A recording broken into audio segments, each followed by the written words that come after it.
Ration card ଧାରକଙ୍କ ପାଇଁ ଆସିଲା ଏକ ବଡ଼ ଖବର। ବଡ଼ ଘୋଷଣା କରିଛନ୍ତି ସରକାର। ରାସନ କାର୍ଡ ଉପଭୋକ୍ତାଙ୍କ ନାଁ କାଟି ଦିଆଯିବା ସମୟ ରହିଛି। ସରକାରଙ୍କ ପକ୍ଷରୁ ଜାରି ଗାଇଡଲାଇନ୍ ଅନୁଯାୟୀ ଏଭଳି ଘୋଷଣା କରାଯାଇଛି।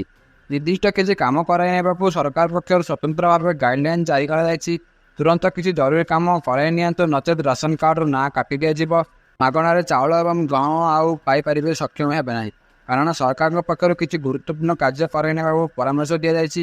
ନଚେତ୍ ରାସନ କାର୍ଡ କାଟି ଦିଆଯିବା ସମ୍ଭାବନା ରହିଛି।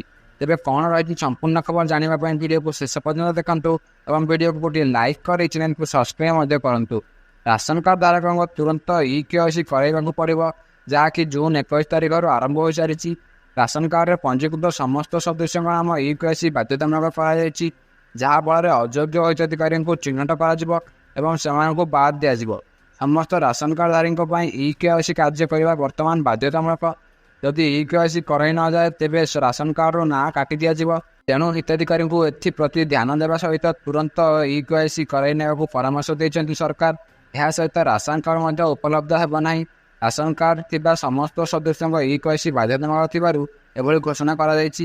ପରିବାରର ଯେତେଜଣ ବି ସଦସ୍ୟ ରହିଛନ୍ତି ସେମାନଙ୍କ ଇ-KYC କରାଇ ନେବାକୁ ସରକାର ପକ୍ଷରୁ ଜାରି ଗାଇଡଲାଇନ୍ କୁହାଯାଇଛି। ଯଦି ରାସନ କାର୍ଡ ଧାରକ ଏବଂ ଏଥିରେ ଥିବା ଉଲ୍ଲେଖ କରାଯାଇଥିବା ସମସ୍ତ ନାଁ ତଥା ପ୍ରତ୍ୟେକ ସଦସ୍ୟ ନିର୍ଦ୍ଦିଷ୍ଟ ସମୟରେ ମଧ୍ୟ ଇ-KYC ନ କରିବେ, ତେବେ ସେମାନେ ମାଗଣା ଚାଉଳ କିମ୍ବା ଗହମ ପାଇପାରିବେ ନାହିଁ।